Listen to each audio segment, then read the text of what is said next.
नमस्कार दोस्तों, Gurukul of politics पर आपका स्वागत है। मैं हूं आपका दोस्त धर्मेंद्र कंवारी और आज हम सबके प्रिय डॉक्टर सतीश त्यागी जी साथ नहीं हैं, बल्कि वो व्यक्ति आज हमारे साथ हैं जिनको अक्सर आप अपने मोबाइल पे देखते हैं और मैं खुद उनका बहुत बड़ा फ़ैन हूं। वो बहुत मेहनत करते हैं और जर्नलिज्म में जिन चीज़ों की ज़रूरत होती है उतनी मेहनत तो शायद उनके बराबर की तो हम भी नहीं कर पाते। और अक्सर हम चैनल पे डॉक्टर सतीश त्यागी जी और मैं जब गुफ्तगू करते हैं तो अजीत अंजुम जी का नाम अक्सर सामने आता है, उनके बारे में बातें करते हैं। और अच्छी बात यह है कि वो इन दिनों हरियाणा आए हुए हैं और आज उनकी वापसी का दिन है। तो अब तक वो दूसरे लोगों को अपने शो में लाते रहे हैं, लेकिन आज हमें मौका मिला है उनके साथ बातें करने का। और आइए मिलवाते हैं आपको अजीत अंजुम जी से। सर, स्वागत है आपका गुरुकुल ऑफ पॉलिटिक्स पे। सबसे पहले तो मैं आपको आपकी मेहनत के लिए बधाई देना चाहता हूँ।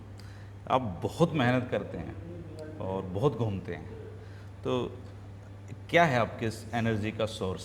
ये तो मोदी टाइप का सवाल है। हाँ हाँ। थकते क्यों नहीं है? थकते क्यों नहीं? कुछ लेते क्यों नहीं? क्या लेते हैं, क्या खाते हैं? नहीं, बात वो नहीं है। लाइटर नोट में देखो, मेरी उम्र 58 पार हो गई है, 59 होने वाली है।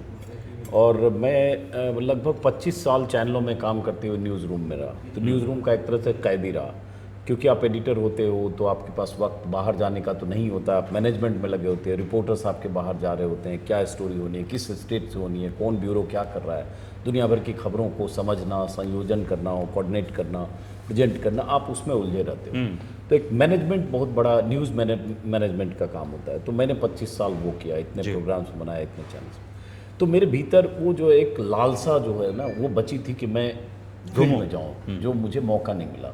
पहली बार मैं गया था 2008 में न्यूज़ 24 का एडिटर होते हुए बिहार फ्लड में 15 दिन में बाढ़ में रिपोर्टिंग की और वहीं रहा। और उस समय मुझे उस पर रामनाथ गोविंद का अवार्ड भी मिला फ्लड रिपोर्टिंग के लिए जी। लेकिन उसके बाद भी वो दमित इच्छा जैसी होती है ना कि खूब घूमूं, है ना? हाँ, कि खूब घूमूँ, खूब जाऊँ। तो मुझे लगता है डेस्टिनी ने कुछ मेरे हिस्से में लिख दिया कि चैनल से जब तुम बाहर जाओगे और जब सारे चैनल के लिए तुम अनफिट हो जाओगे, तब तुम खुद कुछ ऐसा करोगे जिसमें तुम्हें परम आनंद और तुम्हारी सारी इच्छाएं पूर्ति होगी। तो मेरी इच्छाओं के लिए ये माध्यम और प्लेटफॉर्म मिला। और मुझे लगता है, जैसे आज आपने कहा ना, समापन है, हरियाणा लगभग 20-25 दिन घूमा, टुकड़ों टुकड़ों में अगर देखें तो 20 दिन तो ज़रूर हुआ होगा शायद। आज जब जा रहा हूँ, सुबह पैक कर रहा हूँ, हालांकि एक जगह भी और जाऊँगा किसी जगह, लेकिन लग रहा है कि ख़त्म हो गया। अभी आपसे शुरू में बोला, अब कल से क्या करूँगा, परसों से क्या करूँ, कुछ करूँगा, लेकिन क्योंकि आप लगातार घूमते रहते हो, एक एनर्जी में रहते हो, और सडनली लगता है कि ओ अब तो अब नेक्स्ट, व्हाट नेक्स्ट। और मुझे हमेशा घूमना या लोगों से बात करना दरअसल, जैसे आपके चैनल का नाम है ना, क्या है, गुरुकुल ऑफ पॉलिटिक्स। तो हम लोग स्टूडेंट ऑफ पॉलिटिक्स हैं। तो हमें लगता है इससे समझने में आसानी मिलती है, होती है कि क्या लोग सोचते हैं, क्या बोलते हैं, उनके एस्पिरेशन क्या हैं, उनके एम्बिशन क्या हैं, पॉलिटिशियन से उनकी अपेक्षाएं क्या है, एक्सपेक्टेशन क्या है। उन सब को जब तक आप नहीं जाएंगे तो नहीं समझेंगे। तो वो समझने का के लिए मेरे पास अवसर है। तो मैं इस अवसर को 58 उम्र इसलिए बताया कि जब किसी को देखता हूँ कि वो 70 उम्र है, उनकी 75 है। त्यागी जी इतनी बहुत 67 के हैं, मुझसे ज़्यादा एनर्जी है तो 67 के हैं।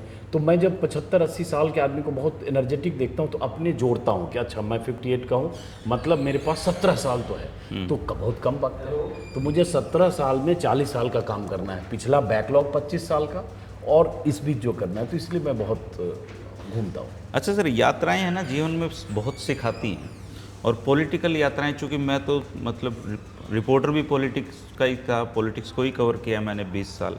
तो मुझे पॉलिटिकल लोगों से मिलना जुलना पसंद है, मतलब मेरी दिनचर्या का हिस्सा है। तो जब आप हरियाणा में आपने एंट्री की, और हरियाणा एक तरह का हरियाणा नहीं है, छोटा है पर इसमें बहुत डाइवर्सिटी है, अलग अलग तरह का हरियाणा है। रोहतक में आप अलग फील करोगे, सिरसा में अलग फील करोगे। तो आपको जब पूरा हरियाणा आप घूमे तो आपको सबसे ज़्यादा हरियाणा की किस बात ने आपको आकर्षित किया? देखो, हरियाणा से मेरा एक रिश्ता बना था जब किसान आंदोलन, और किसान आंदोलन के दौरान सिंघू बॉर्डर और टिकरी बॉर्डर पर एक साल में कम से कम भी तो 100 बार मैं आया हूँ, क्योंकि अमूमन हर रोज़ आता था। कभी गाजीपुर रह गया, कभी किसी पंचायत में, कहीं करनाल में, कहीं और सोनीपत, पानीपत, वो पंचायत में चला गया, उसी दिन वो बॉर्डर छूटता था। तो वो 100 बार आना उन दोनों बॉर्डर्स पर जहाँ किसान बैठे थे, हर ट्रैक्टर में ट्रॉली में जाके उनसे बात करना, ज़मीन पर बैठना, दरी पर बैठना हो, तो एक रिश्ता बना उस सब जानने लगे आप, जानने लगे लोग। और मेरे ख्याल से मेरी पत्रकारिता का बेस्ट पार्ट, या कहें कि टेक ऑफ एक सेकंड जो पार्ट है पत्रकारिता का, बल्कि मैं बुद्धिस्ट बोलते हैं री इनकारनेशन, पुनर्जन्म, तो मैं मानता हूँ मेरी पत्रकारिता का पुनर्जन्म हुआ वहाँ से। दरअसल मैं पिछले सारे हिस्से को एक तरफ और वहाँ से जो मैंने शुरू किया उसको एक तरफ, और उसको 100 गुना ज़्यादा वजनदार मानता हूँ। तो मैं उस दौरान मिला, तो हरियाणा से मेरा रिश्ता वहीं बॉर्डर पर बना, गांव-गांव के लोग, और उसमें ख़ास तौर से इस बेल्ट के लोग ज़्यादा जाते थे, रोहतक, सोनीपत, झज्जर, चरखी दादरी, सिरसा, जो दरअसल खेती किसानी के साथ साथ थोड़ा जाट बेल्ट है। इस फैक्ट को भी हमको मानना पड़ेगा। वो नुमाइंदगी बहुत ज़्यादा थी, 36 बिरादरियों की बात थी, लेकिन ये नुमाइंदगी बहुत ज़्यादा थी, क्योंकि एक संपन्नता भी है, एक ताकत भी है, और आप पूरे सारे तामझाम के साथ वहाँ 1 साल बैठने के लिए आप इंतज़ाम भी करते हो, वो आसान लड़ाई नहीं। तो इसलिए वो रिश्ता मुझे वहाँ हरियाणा से बना। और उसके बाद इस चुनाव में, इसलिए मैं तो इंतज़ार कर रहा था डेस्परेटली कि चुनाव हो और मैं हरियाणा जाऊं। तो एक घूमने फिरने के क्रम में एक अच्छी चीज़ ये लगी कि कहीं मुझे कुछ अपरिचित नहीं लग रहा है। मतलब जहाँ भी जा रहा हूँ हमने कभी कल्पना नहीं की थी कि इस YouTube के वीडियो का इतना असर होगा कि किसी भी गांव में, किसी चौक पर, किसी पिंड ठिया कहीं भी उतर जाओ और वहाँ 10 लोग ना मिले। ऐसी ऐसी जगह पर जो मेरे लिए अकल्पनीय है कि 75 साल 80 साल के एक बुजुर्ग किसी गाँव से गुजर रहा हूँ, चौटाला गाँव में, और मेरे वीडियो में अचानक उन्होंने बुलाया, हरियाणवी बोला, ठेठ हरियाणवी, जो मैं आधी समझा, आधी बागड़ी थी उधर। हाँ, फीलिंग तो समझ जाता हूँ। उन्होंने कहा कि आपका वीडियो देखता हूँ, मतलब हरियाणवी भाषा, क्या बोला होगा, थर्ड डे वीडियो, ऐसे कुछ बोला। अब मैं बगल में उनके सीढ़ी पे बैठ गया, प्रणाम करके आशीर्वाद दिया। तो ये जो एक मोहब्बत का रिश्ता था, उसको मैंने बहुत करीब से, शिद्दत से महसूस किया। और दूसरी बात, कह रहे हो क्या फ़र्क है, तो मैं जो अहिरबाल बेल्ट है, जो उधर का बेल्ट है, रेवाड़ी, महेंद्रगढ़ और गुरुग्राम, मान लें, फरीदाबाद, उधर नहीं जा पाया, चूँकि अब 22 जिले हैं, 90 सीटें, मुमकिन नहीं सब जगह जाना। मैं ज़्यादातर इसी इलाके में रहा। आप दिल्ली से लेके और यूँ समझिए आप डबवाली तक, हाँ, रोहतक, सिरसा, जींद, हिसार, ये पूरा बेल्ट में ज़्यादा रहा। थोड़ा सा मैं अम्बाला गया, कुरुक्षेत्र, थोड़ा सा लाडवा, बस उसके बाद इसी इलाके में रहा। तो मेरा रिश्ता जो भी बना इस इलाके से, तो मुझे बड़ा गर्मजोशी वाले लोग, बहुत मोहब्बत करने वाले। अब छोटी सी चीज़ बताता हूँ, मैं कहीं भी जाता हूँ ना, तो कोशिश करता हूँ, एक मेरा उसूल है, मतलब बहुत सारे लोग चूँकि बहुत ट्रोल करते हैं कि उनको लगता है कहीं जाता है फ्री में खाने के लिए जाता है, फ्री में रहने के लिए जाता है। मेरा उसूल है, मैं शुरू से मैं मानता हूँ कि आप किसी तरह से ऑब्लिगेशन से दूर रहकर पत्रकारिता करो, लेकिन उसके अलहदा मोहब्बत है। अब छोटी सी चीज़ है, जैसे ये फीलिंग हरियाणा देता है। चौटाला गांव जब गया तो मैं खाते भी रहे, मेरे सहयोगियों को भी थोड़ा सा उधर मिले, और तो वहाँ चौटाला गांव में घूमते हुए मैं हर घर दिखा रहा था, क्योंकि मेरे लिए एक एक्सपीरियंस था कि एक गांव चौटाला जहाँ से 35-36 बार वहाँ के लोग चुने गए, 8-9 लोग ही रिपीट 5 बार 4 बार। सिरसा में अगर चौटाला गांव को निकाल दें तो फिर एक पहचान ही एक ही गांव से 7 बार चीफ मिनिस्टर बनना, डिप्टी प्राइम मिनिस्टर बनना, सांसद, सारे, हालांकि सब एक ही परिवार के हैं, देवीलाल परिवार के, लेकिन हैं 36-35 बार। तो मैं वो गांव देखने गया, कहाँ देवीलाल पैदा हुए, कहाँ वो चौटाला नाम का कोई पेड़ था जिसकी 4 डालियाँ थी, जिससे चौटाला पड़ा। खैर वो कहाँ, तो मैं घर सबका पूछता जा रहा था, ये किसका घर है, ये आदित्य सिहाग का है, ये उसका है, ये ओम प्रकाश चौटाला का है, ये उनके भाई जो देवीलाल के बड़े भाई साहेब सिंह थे, साहेब राम उनका घर। तो हुआ ये कि वो सारा घर दिखाता हुआ मैं वीडियो में 1 गो करता हूँ, कट नहीं करता हूँ। तो क्या हुआ कि अब लोग भी कम रहे होंगे वहाँ, लेकिन उस वीडियो के नीचे जो कमेंट है, वो कमेंट ने मुझे इतना भावुक किया। कमेंट क्या है, देखिए अभी भी उस वीडियो कि लानत है चौटाला वालों, एक मेहमान तुम्हारे घर गया, घर घर माइक लेके, मतलब इमोशनल हो जाता हूँ, घर घर माइक लेके पूछ रहा है तूने उसको बिठाया नहीं, चाय नहीं पिलाया, खाना नहीं खिलाया। ऐसे कमेंट पढ़ के ना मैं बहुत देर तक सोचता रहा कि यार, जो आदमी देश के किसी हिस्से में या कहाँ ने भी देश कितना प्रेम आपसे रख रहा है, वो ये कमेंट कर रहा है कि आदमी तुम्हारे गाँव गया, सबके दरवाजे पे माइक लेके जा रहा है, तुम इसको बिठाया नहीं। दरअसल वो बिठाते तो भी नहीं बैठ पाता, क्योंकि मैं शूट कर रहा हूँ, मेरी प्राथमिकता दूसरी। तो ऐसी चीज़ें बहुत मिलती है। पता है सर, सोशल मीडिया की सबसे अच्छी बात क्या है कि यहाँ बेशुमार मोहब्बत भी मिलती है। तो मैं जब घर बात होती है इस बारे में तो मैं कहता हूँ कि आप ये मत देखिए कि गालियाँ कितने लोग दे रहे हैं, आप ये देखिए कि प्यार कितने लोग दे रहे हैं। गालियों को दर्ज ही मत करिए अपने खाते में। सही बात। और आपके साथ तो और दुविधा है, आप अपने वीडियो में वो हिस्से ही नहीं काटते जो जिनको लेके आपको ही ट्रोल करते हैं लोग, जबकि आप उनको आसानी से हटा सकते हो, पर आप हटाते नहीं हो। मैं एज इट इज जाने देता हूँ। कई बार कोई चैलेंज देता है, जींद में ही फिर बड़ी दिलचस्प हुआ, जींद में पार्क में गया, कृष्णा मिड्डा जो स्थानीय विधायक वो मिल गए, वहीं एक मिगलानी नाम के आदमी से बात। मिगलानी तो इस बार आपकी खोज है। तो जींद में वो कृष्णा मिड्डा मिल गए, तो मैं जब घुसा भीड़ देखी, मैंने कहा कौन है, तो बताया स्थानीय विधायक है कृष्णा मिड्डा। तो मैं उनसे भी बात की, उनके समर्थकों से भी बात की। उसी में उनके एक समर्थक ने मुझे चैलेंज किया कि आप इस वीडियो को काटना मत। और जो भी उन्होंने बीजेपी के लिए बोला, हमने कहा बिल्कुल नहीं काट। तो बोला आपकी वीडियो मैंने देखी, आपने गोरखपुर की काटी, फला जगह की वीडियो काटी कर।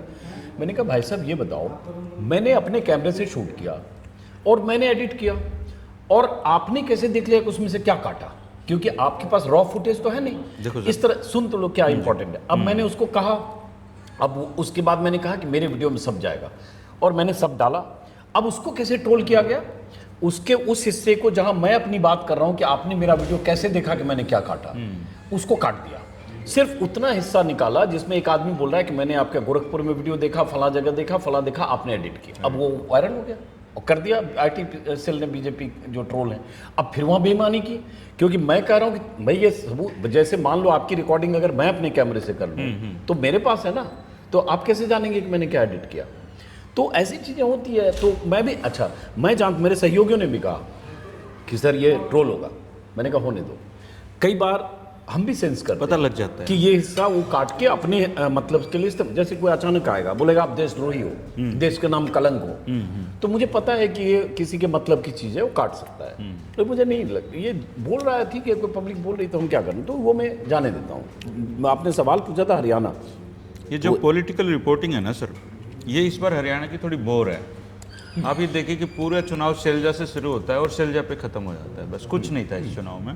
नेता बहुत सावधान थे, लेकिन आपने जब सिरसा आप गए तो मैंने देखा कि आपने गोपाल कांडा के घर का वो महल दिखाते हुए वो झंडा दिखाया जो बीजेपी का था। तो एक किस्म से आपने रिपोर्टिंग में उस अलायंस को एक्सपोज कर दिया जो अंदर खाते बना हुआ था। मेरे ख्याल से बाद में झंडा उतारा भी उन्होंने। रात में, शाम को दोपहर का वीडियो था, रात को झंडा उतर गया उनके किले से। सुबह जब मैं गया तो फिर उतरा हुआ झंडा दिखाया, लेकिन जब मैं दिल्ली पहुंचा बीच में गैप में, तो वहाँ से लोगों ने फोटो भेजा, झंडा फिर लग गया है। इस लॉजिक के साथ भाई गोपाल कांडा के भाई गोविंद कांडा भी उसमें रहते हैं और बीजेपी में, तो फिर झंडा लग गया। लेकिन इस बार जब मैं गया तो उनके लोगों को अलर्टनेस, एक मैसेज था कि वो आ सकता है। तो चाय की दुकान पे जब मैं सुबह पहुंचा, कालू की चाय की दुकान है, 2 यूट्यूबर जो उनके समर्थक माने जाते हैं, बाद में मैंने उन लोगों के बारे में पता किया, वो आ गए। उन्होंने 10-20 लोगों को फ़ोन कर दिया, लगातार हो गया था वो। हाँ, लोग बहुत सारे आ गए। तो खैर ये सब चलता रहता है, पार्ट ऑफ लाइफ है, मैं उसकी परवाह नहीं करता, क्योंकि मैं मानता हूँ कि अगर 10-20 ऐसे हैं तो 40-50 ऐसे भी हैं जो बहुत प्यार करते हैं। अरे जैसे आप सिरसा में आपने गोकुल सेतिया से बात की, गोपाल कांडा वगैरह का सारा दिखाया, तो सिरसा एक हॉट सीट है आज हरियाणा की। एक पत्रकार की अपनी ऑब्जर्वेशन होती है, उसको मोटा मोटा आइडिया सा लग जाता है। आपको सिरसा में क्या लग रहा है? देखिए, सिरसा में जिस तरह से लोग गोकुल सेतिया की बात कर रहे हैं, पिछली बार गोकुल सेतिया निर्दलीय लड़के, हालांकि इंडिपेंडेंट का उनको समर्थन था, सॉरी INLD का, सिर्फ 602 वोट से हारा। तो 602 वोट से हारा, इसका मतलब उसका स्थानीय पकड़ है। फैमिली उनकी, लक्ष्मण दास जो उनके नाना थे, 5 बार के विधायक रहे वहाँ, तो एक बैकग्राउंड था और है जी। लेकिन मुकाबला कड़ा है। उसकी एक बड़ी वजह है कि गोपाल कांडा बहुत पैसे खर्च करते हैं, पैसे वाले आदमी, और ये चुनाव में खर्च होते भी हैं। बीच में भूल गया, वो कृष्णा मिड्डा के समय वो पैसे से कनेक्शन, जो आदमी ने मुझे घेरा था, घेरने की कोशिश की कि आप एडिट करते हो, 50 लाख नाम कालू आहूजा नाम था, वो 4 दिन बाद 50 लाख ले जाते हुए ट्रांसपोर्टेशन पकड़ा गया। हालांकि पता चला छूट गया होगा, लेकिन पैसा चुनाव में बीजेपी का था ना, इसलिए छूट गया। बीजेपी का था। तो खैर वहाँ भी बहुत पैसे खर्च होंगे।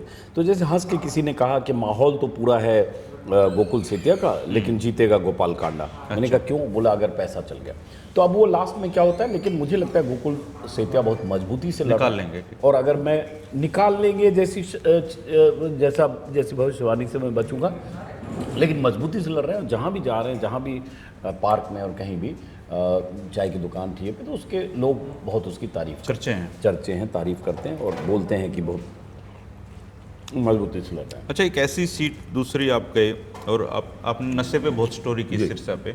मैं आपकी इस पूरे टूर की अगर मुझे एज ए जज अगर कहना पड़े तो मैं आपको इसके लिए बधाई दूंगा कि आपने कम से कम सिरसा का जो नशा है उसके ऊपर आपने एक बहुत अच्छा ओवरव्यू जनता को दिखाने की कोशिश की है। और अगर सरकार के कहीं कान नाक होते हैं तो उनको सुनना चाहिए इस बारे में। तो आप जब तुसाम गए तो आपने शायद नोट नहीं किया होगा, आप जब ओपिनियन ले रहे थे पब्लिक का तो एक आदमी सुल्फा भर रहा था नशे की अपनी सिगरेट में, आपने शायद ध्यान नहीं दिया, मैंने दिया उसमें, मैंने भी ध्यान दिया। हाँ, तो वो हर जगह ही मतलब नशा तो है, पर जो तोसाम है, तोसाम में इस बार चुनाव इसलिए भर रहा था गन्ने और जूस जहाँ दिख रहा था वहाँ पे। तोसाम में चुनाव इसलिए सबसे अलग है क्योंकि पहली बार वहाँ पे बंसीलाल परिवार के विरोध में कोई दूसरा नहीं है, पहली बार बंसीलाल परिवार पोती है। तो वहाँ का क्या ऑब्जर्वेशन आपका रहा? देखिए, बहुत कम लोगों से मैंने बात की, वहाँ भी टफ फाइट है। किरण चौधरी 4 बार चूँकि विधायक रही हैं जी, सुरेंद्र सिंह 2 बार, उसके पहले बंसीलाल 5 बार, तो एक तरह से परंपरागत सीट है बंसीलाल परिवार की तोशाम। और किरण चौधरी ने पहले 10 साल में कुछ काम नहीं कराया, बड़ी बड़ी झीलें उले बनाई, वहाँ भी आसपास शूट मैंने किया। तो अब वहाँ यही डिपेंड करता है कि जो पारिवारिक ज़मीन है उस पर जो एक उनके एक जातिगत समीकरण है जिसमें जाट फैक्टर बहुत इम्पोर्टेंट हो जाता है कि वो किधर झुकते हैं। तो मैं सिर्फ यही कह सकता हूँ कि बहुत टाइट फाइट है, मतलब इतना आसान किरण चौधरी श्रुति चौधरी के लिए भी नहीं है। और मैं ये भी नहीं कहूँगा कि अनिरुद्ध चौधरी कोई पहली बार चुनाव लड़ रहे हैं। उनकी एक पारिवारिक पृष्ठभूमि है, वो बहुत काम गिनाती हैं श्रुति चौधरी अपनी माँ की या अपने दादा की जी। तो देखना पड़ेगा क्या होता है आखिर में, मतलब अभी भविष्यवाणी करना ठीक नहीं रहेगा। एक आप भिवानी गए सर, भिवानी में इस बार एक अनोखे किस्म के प्रत्याशी हैं कमरेड ओम प्रकाश, तो उनका जिक्र सुना आपने वहाँ पे? हाँ सुना, और बहुत लोग जिक्र कर रहे हैं, एक एक लेंगे बाकी सहयोगी खाते रहे, इसलिए कि एक ही सीट कांग्रेस ने 90 में से एक सीट CPIM के लिए छोड़ी है। जो घनश्याम सर्राफ वहाँ के सिटिंग MLA हैं, बहुत पैसे वाले आदमी हैं, बहुत ही पैसे वाले, लेकिन उनका मूवमेंट थोड़ा कम है उस तरह से लोगों से कनेक्ट। ये यंग है, मतलब यंग नहीं, मतलब उस तरह आपकी तरह एनर्जीफुल हैं, वो संपन्न नहीं है, लेकिन जनता के बीच जा रहे हैं। मुझे लगता है गेम चेंजर हो सकता है कुछ ऐसा, अगर पब्लिक को लगे कि नए लोगों को किसी को भेजना चाहिए, क्योंकि बीजेपी के खिलाफ एंटी इनकम्बेंसी है। अब उस एंटी इनकम्बेंसी को पोलिंग बूथ तक वो कितना ले आते हैं ये देखने की बात है, लेकिन मजबूत लड़ाई शायद लड़ रहे हैं। आपने बहुत लोगों के नेताओं के इंटरव्यू, दरअसल मैं सीधे धर्मेंद्र हार जीत वाली चीज़ों से थोड़ा बचता हूँ, कर भी नहीं सकते ना पत्रकारिता में, मैं इससे बचता हूँ।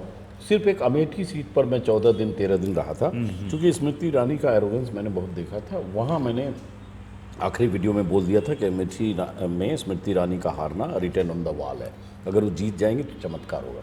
तो इसलिए अमेठी का इंतजार था क्या होता है। 1,67,000 वोट से किशोरी लाल से हारी, राहुल गांधी से हारती तो थोड़ा रह जाता मान सम्मान, वो हारी उनसे जिनको नौकर और मुनीम यही लोग कह रहे थे, तो इसलिए मैं उससे बचता हूँ। लेकिन हाँ, जो तस्वीर दिख रही है उस पर। अच्छा सर, आप भूपेंद्र हुड्डा से भी मिले, आप शैलजा जी से भी मिले, शैलजा जी से तो 2 बार मिल लिए शायद आप, 2 बार आप दुष्यंत चौटाला से भी मिले, अभय चौटाला से भी मिले। तो मैं थोड़ा सा जानना चाहूँगा कि आपको इनमें से सब, बहुत ज़्यादा तो नहीं खा रहे हैं, सब कैमरे पे देख भी रहा होगा, मुझे पराठा ही अच्छा लग रहा है। खाइए आप, सब देख रहा होगा कि कितना खा रहा है, खाइए ना, खा रहे हैं।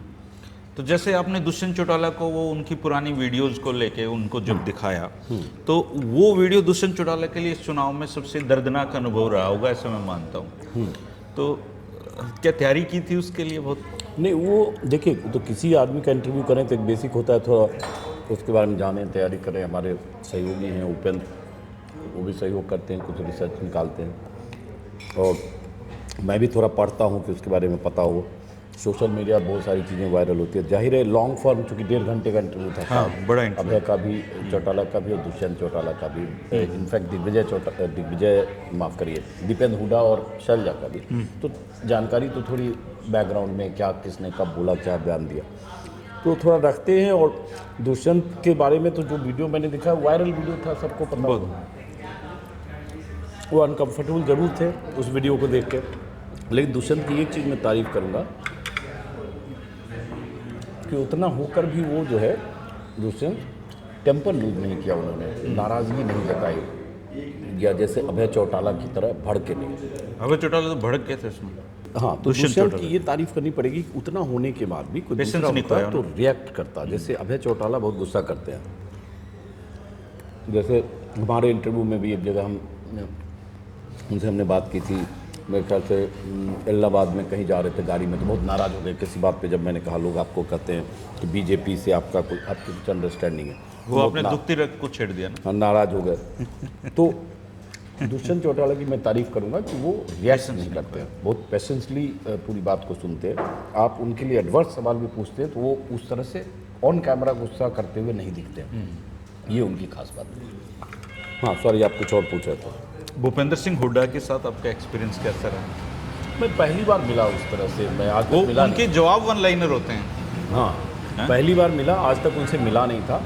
और मैंने ये ज़रूर सुना था कि वो बहुत संक्षिप्त जवाब देते हैं, तो उनसे इंटरव्यू करना बहुत टेढ़ी खीर होता है, बहुत ही आपको हाँ वन लाइनर जवाब, या आप कुछ भी कहें, कितना भी कंट्रोवर्शियल बात करें, वो कुछ बोलेंगे नहीं तो कुछ निकलेगा नहीं, जैसी स्थिति होता है। यार बहुत खा रहा हूँ, लेकिन सैंडविच आप लोग उठा ले लो, बस समअप कर रहे हैं हम, फिर आराम से खाएंगे। तो मेरे को भी लग रहा था कि इंटरव्यू खींचेगा कैसे, अब वही उन्होंने किया।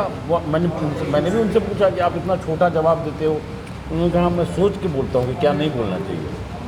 तो ठीक है, पहली बार मैंने बात की। और दूसरी बात की वक्त कम था, उनको जाना भी था, उनका हेलीकॉप्टर के लिए बार बार मैसेज आ रहा था किसी का, उनका जो भी टाइमिंग होगी टेक ऑफ करना था, तो बहुत कम वक्त का इंटरव्यू था।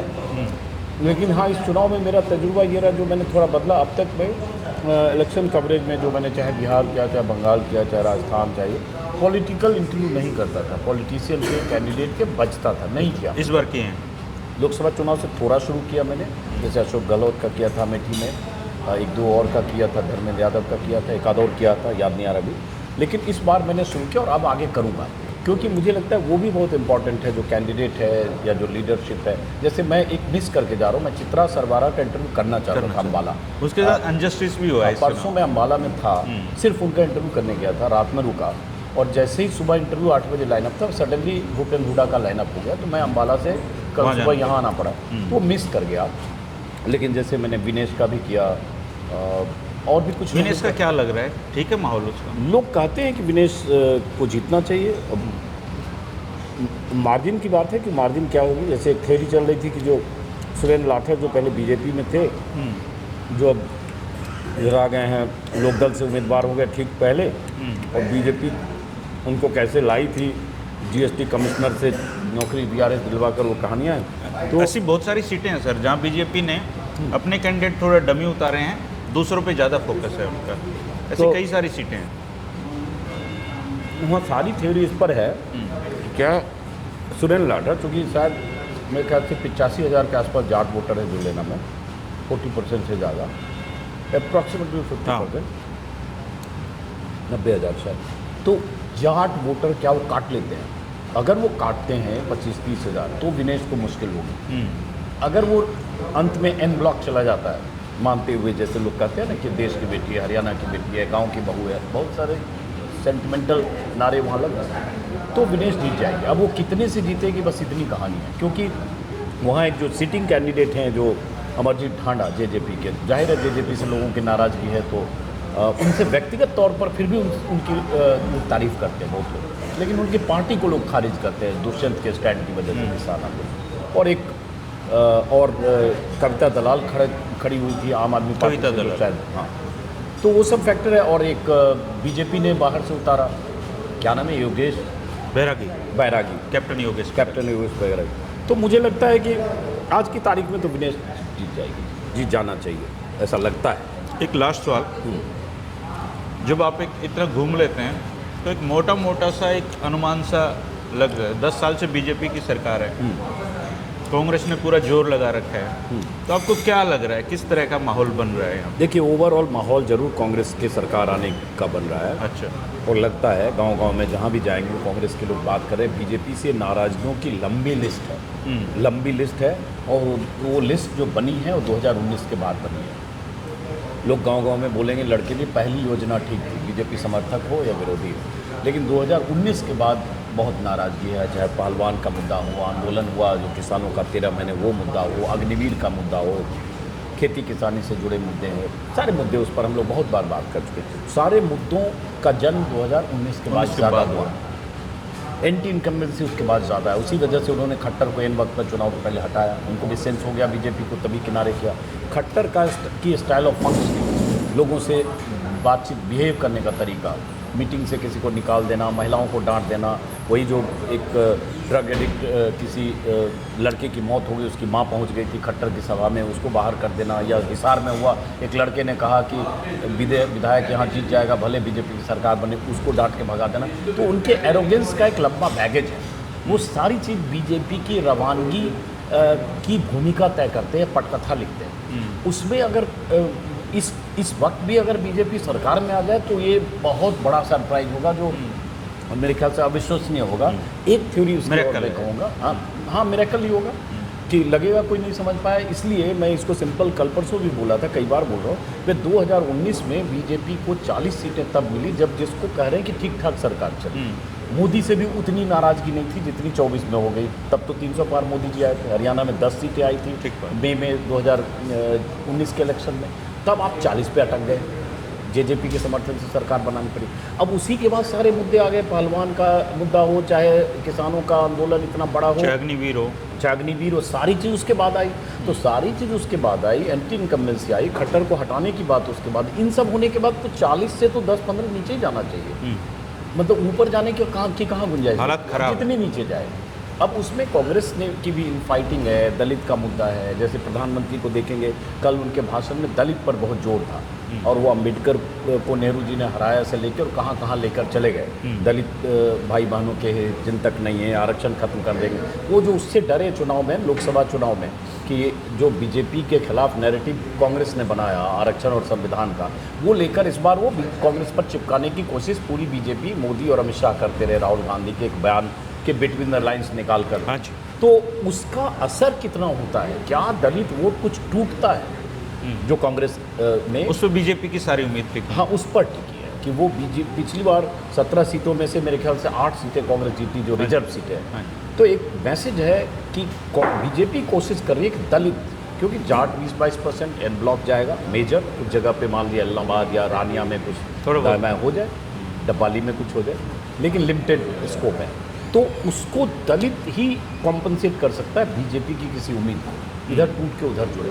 अब ये सब आखिरी 2 दिन में क्या होता है देखने की बात है, लेकिन ऐसे दिखता यही है कि चाहे नंबर जो भी हो, 46 से बहुमत होता है, नंबर जो भी हो, 45 हो, 50 हो, 40 हो, 48 हो, मैं उस पर नहीं जाना चाहता हूँ, 55 हो, 60 हो, सब अपने अपने अनुमान लोग लगा रहे हैं। लेकिन सरकार आने की दिशा में कांग्रेस है, जाने की दिशा में बीजेपी है, ये तो दिख रहा है। दोस्तों, अजीत अंजुम जी से बात की, और मेरे ख्याल से इससे पहले आपने किसी से बात? मैं पहली बार बात किया मैंने, जब से मैंने YouTube चैनल शुरू किया है, आज फर्स्ट टाइम ऐसी बात कर रहा हूँ। कुछ काम मुझे लगता है कि कुदरत ने मेरे हिस्से ही छोड़ रखे हैं, और हाथ जोड़ के सबसे निकलता हूँ। बहुत साथी बहुत शहर में कहते हैं, क्योंकि ये सिलसिला एक बार शुरू होगा तो हर जगह मित्र लोग हैं, शुभचिंतक हैं, समकालीन हैं, साथ काम करते हैं। आप ज़्यादा कंफर्टेबल वैसे सवाल पूछने में महसूस करते हैं ना? मुझे लगता है इंटरव्यू करने वाला मैं बना रहना था, तो इंटरव्यू देने वाले, लेकिन इन्होंने आज घेर लिया मुझे। दोस्तों, अजीत अंजुम जी जितने अच्छे पत्रकार हैं उतने अच्छे इंसान भी हैं, और यही इनकी खूबी है। बहुत सारी बातें कैमरे पे नहीं बताई जा सकती, पर ये एक शानदार व्यक्ति हैं। आप इनके चैनल को जरूर देखते होंगे, ना देखते हो तो देखने लग जाइए। और ग्राउंड रियलिटी करते हैं, और ये जैसे आमतौर पे जो चीज़ें सोशल मीडिया पर चलती वैसे नहीं है, और इन्होंने बहुत दिल खोल के बातें की हैं। बहुत हैवी नाश्ता मुझे करवा दिया इन्होंने आज। मैं तो एक सैंडविच और खाता, सिर्फ देख रहा हूँ कैमरे में रिकॉर्ड हो रहा है। बहुत अच्छा लगा सर, नजर मेरी सैंडविच पे है, आप लोग खा लो, मैं कैमरा ऑफ होगा। आप जरूर कमेंट करके बताइए। सर का ये कहना है कि हरियाणा में नंबर्स चाहे कुछ भी हों, इनको ऐसा लगता है, इनकी यात्रा का निचोड़ ये है कि कांग्रेस सरकार बना रही है, और अगर ना बना पाएँ तो ये बहुत अजूबा ही। अच्छा, इसका एक दूसरा जवाब, अगर कांग्रेस सरकार बनाने की दिशा में नहीं है तो बीजेपी की सरकार बन रही है, ऐसा नहीं दिखता है। ये भी इम्पोर्टेंट है। अगर लगे कांग्रेस की सरकार नहीं बन रही, क्या बीजेपी की सरकार बनती दिख रही है? तो वो तो किसी को नहीं दिख रही है। ऑफ द रिकॉर्ड कई बार बीजेपी के लोग आपको कहेंगे सरकार से हम जा रहे हैं। तो खुद ये ही मानते चमत्कार ही होगा अगर ऐसा होगा। बिल्कुल ठीक। अब आप लोग और भी नाश्ता कर इनका लीजिए। यूट्यूब चैनल सब्सक्राइब कीजिए। हाँ सर, गुरुकुल एक बार ऑफ बोलिए, politics. Gurukul of politics. Gurukul of politics बहुत अच्छा, ये और सतीश त्यागी जी बहुत अच्छी बातचीत करते हैं। और एक किताब सतीश त्यागी जी ने लिखा, पॉलिटिक्स ऑफ चौधर, उस किताब को पढ़ के भी मैंने बहुत कहानियाँ उससे जानी, खासतौर से 2005 के वक्त की वो कहानी जब भजन लाल को किनारे करके कैसे भूपेंद्र सिंह हुड्डा की ताजपोशी हुई, बंसीलाल और देवीलाल के मतभेद की कहानियाँ, बंसीलाल और देवीलाल के दौर की साजिशें, सियासती जो उस समय दांवपेच थे, उन सबको मैंने उस किताब से बारीकी से विस्तार से समझा। तो उस किताब को भी मौका लगे पढ़िए और इनके प्लेटफॉर्म को ज्वाइन करिए। शुक्रिया, नमस्कार, थैंक यू। शुक्रिया।